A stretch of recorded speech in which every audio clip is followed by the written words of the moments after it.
सभी उपस्थित मेरे बहनों और भाइयों,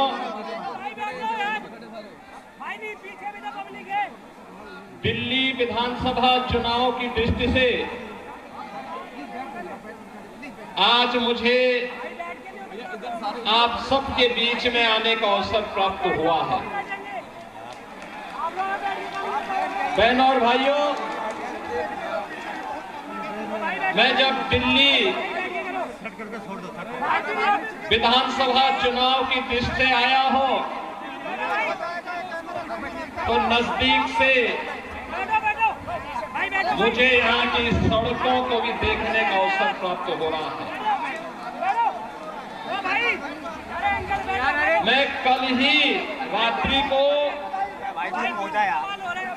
प्रयागराज से लखनऊ आया। उत्तर प्रदेश में प्रयागराज की धरती पर इस सदी का पहला महाकुंभ का आयोजन पूरी भव्यता के साथ हो रहा है।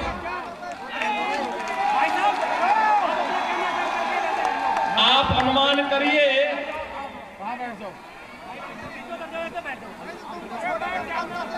13 जनवरी से पौष पूर्णिमा से और आज 23 जनवरी तक इन 10 दिनों में 10 करोड़ श्रद्धालुओं ने प्रयागराज में मां गंगा, मां यमुना और मां सरस्वती के त्रिवेणी के संगम में पावन स्नान करके पुण्य के भागीदार बने हैं। आप प्रयागराज में जाएंगे तो अच्छी शानदार सड़कें मिलेंगी, कहीं गंदगी नजर नहीं आएगा, बिजली पूरी मिलेगी, कनेक्टिविटी चाहे वह सड़क की हो, रेल की हो या फिर हवाई जहाज की, तीनों की बेहतरीन कनेक्टिविटी प्रयागराज के लिए उपलब्ध रहेगी। बहनों और भाइयों, एक और प्रयागराज मां गंगा के तट पर लगने वाला इस सदी का सबसे बड़ा महाकुंभ प्रधानमंत्री मोदी जी के विजन के अनुरूप देश और दुनिया से आने वाले श्रद्धालुओं को न केवल आकर्षित कर रहा है बल्कि पुण्य का भागीदार भी बना रहा है। नमामि गंगे परियोजना के बाद के तट पर लगने वाला इस सदी का सबसे बड़ा महाकुंभ प्रधानमंत्री मोदी जी के विजन के अनुरूप देश और दुनिया से आने वाले श्रद्धालुओं को न केवल आकर्षित कर रहा है बल्कि पुण्य का भागीदार भी बना रहा है। नमामि गंगे परियोजना के बाद मां गंगा की अविरल और निर्मल धारा का दर्शन देश और दुनिया कर रहा है, संगम में स्नान कर रहा है। कल आपने देखा होगा उत्तर प्रदेश सरकार के मेरे सभी मंत्रीगण 54 मंत्री मेरे साथ प्रयागराज के संगम में एक साथ डुबकी लगाए हैं, एक साथ डुबकी लगाए हैं, पुण्य के भागीदार बने हैं। हम सब सौभाग्यशाली हैं कि देश और दुनिया से आने वाले श्रद्धालुओं की सेवा करने का इस महाकुंभ के बहाने हमें अवसर मिला और उत्तर प्रदेश को नजदीक से देखने का अवसर इन सभी पूज्य संतों को, श्रद्धालुओं को प्राप्त हो रहा है। बहनों और भाइयों, अगर एक मुख्यमंत्री के रूप में मैं और मेरे मंत्रीगण प्रयागराज के संगम में स्नान कर सकते हैं तो मैं पूछना चाहता हूं, दिल्ली में आम आदमी पार्टी के अध्यक्ष से अरविंद केजरीवाल जी से मैं पूछना चाहता हूं, क्या यमुना जी में वह भी अपने मंत्रियों के साथ जाकर के स्नान कर सकते हैं क्या?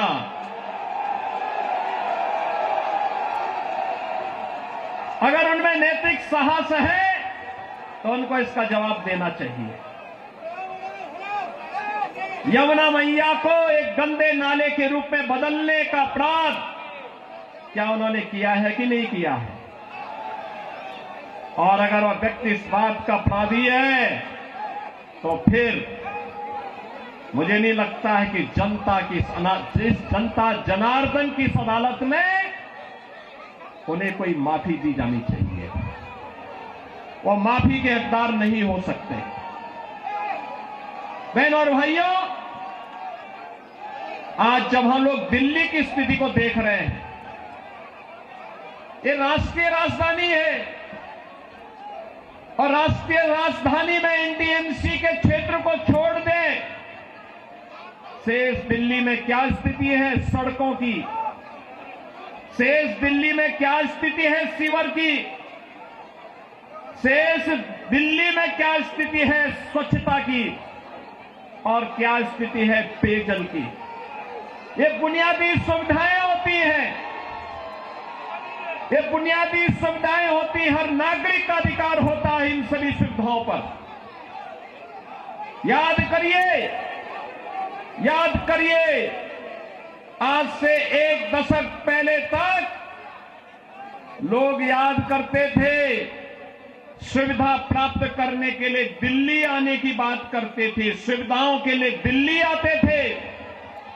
अच्छी सड़क देखनी हो, मॉडल देखना हो, मेट्रो का मॉडल जो सरदेव अटल बिहारी वाजपेयी जी ने प्रारंभ किया था, उसे देखने के लिए पूरा देश दिल्ली आता था। सड़कों की बात होती थी, दिल्ली आता था। स्वच्छता की बात होती थी, दिल्ली आता था। कोई नया कार्य होता था, उसको देखने के लिए लोग दिल्ली आते थे।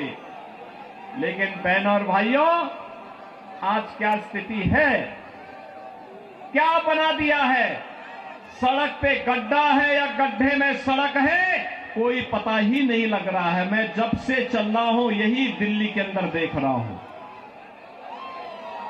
बहनों और भाइयों, ये हमने खिलवाड़ करने की छूट एक व्यक्ति को और उनके गिरोह को क्यों दे दी है? स्वच्छता की स्थिति कितनी दुर्गतिपूर्ण है। कूड़ा का ढेर पड़ा हुआ है, गंदगी का ढेर पड़ा हुआ है। दिल्ली राष्ट्रीय राजधानी के अंदर इस प्रकार की दुर्गति हो,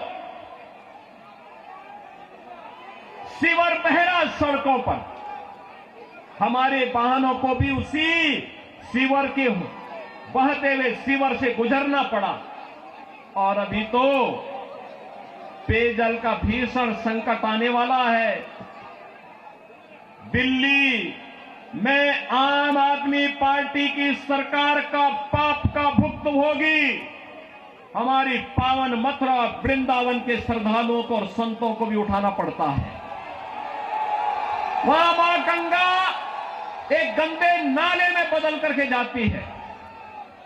जब भी नमामि गंगे परियोजना के अंतर्गत मां यमुना की शुद्धता की बात आई, स्वच्छता की बात आई, तो अरविंद केजरीवाल एंड कंपनी ने कोई सहयोग नहीं किया। ये सहयोग नहीं करना चाहते, कोई विकास का कार्य नहीं करना चाहते, किसी विकास की परियोजना का मौके पे जाकर के भौतिक सत्यापन नहीं करना चाहते, जनता को बुनियादी सुविधा मिले, उसका अधिकार प्राप्त हो, ये वे काम नहीं करना चाहते। इनका तो एक ही कार्य है, प्रातः काल होते ही सोशल मीडिया पर झूठे ट्वीट करना, झूठी फिल्मों का प्रदर्शन करना, झूठे प्रेस वक्तव्य और प्रेस वार्ता के माध्यम से केवल गुमराह करने वाले वक्तव्यों को देना। जितना समय झूठ बोलने की एटीएम के रूप में आम आदमी पार्टी और उनके नेता समय बर्बाद करते हैं, ये झूठ का एटीएम बनने की बजाय अगर उन्होंने जनता की जन सुविधा और विकास के बारे में सोचा होता तो 10 वर्ष में दिल्ली की कायाकल्प हो गई होती, दिल्ली बदल गई होती। लेकिन बहनों और भाइयों, दिल्ली बदलने की नहीं, इन लोगों ने दिल्ली को तो एक कूड़ा घर बना दिया है, दिल्ली को अव्यवस्था का एक अड्डा बना दिया है। आजकल मैं सुन रहा हूं अपने भाषणों में से अरविंद केजरीवाल जी बार बार उत्तर प्रदेश की चर्चा कर रहे हैं, लेकिन उनको भूलना नहीं चाहिए अब मॉडल के रूप में उत्तर प्रदेश को लोग देख रहे हैं। मैं पूछना चाहता हूं, दिल्ली के अंदर भी ओखला औद्योगिक क्षेत्र है और पिछले 10 वर्ष में उद्योग ना के बराबर लगे हैं, कोई सुविधा नहीं, कोई सुविधा नहीं। आम आदमी पार्टी ने एक सुनियोजित साजिश के अंतर्गत ओखला दिल्ली के अंदर उद्योग तो नहीं लगने दिए, कोई रुचि भी नहीं ली, लेकिन इसमें बांग्लादेशी घुसपैठियों को, रोहिंग्या को जरूर बसाने का काम किया है। आम आदमी पार्टी के नेताओं के घर में आधार बनाने की मशीन के माध्यम से आधार बांटे जाते हैं इन बांग्लादेशी घुसपैठियों को, और दूसरी तरफ उत्तर प्रदेश में न्यू ओखला के रूप में नोएडा की तस्वीर भी आप सबके सामने है। आज आप जाइए दिल्ली की सड़कों को और नोएडा की सड़कों को जाकर के देखो, जमीन आसमान का अंतर नजर आएगा। दिल्ली की सड़कों को और गाजियाबाद की सड़कों को जाकर के देखो, जमीन आसमान का अंतर नजर आएगा। उत्तर प्रदेश के शिक्षण संस्थानों को, उत्तर प्रदेश के मेडिकल कॉलेजेस को और दिल्ली के अंदर यहां की राज्य सरकार के द्वारा चलाए जाने वाले वे जर्जर विद्यालय के भवनों को देख करके आप अंदाजा लगा सकते हैं कि बच्चों के भविष्य के साथ इनका व्यवहार क्या है। बहनों और भाइयों, एक सुनियोजित साजिश के तहत दिल्ली की जनता को तो इन्होंने जन सुविधाओं से वंचित रखा ही,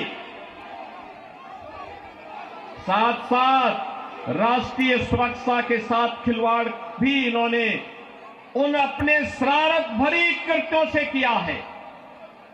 आपने देखा होगा 2020 में दिल्ली के अंदर किस तरीके से दंगे करवाए गए और आम आदमी पार्टी के पार्षद और उनके विधायकों की संलिप्तता इस पूरे षड्यंत्र में सामने आई थी।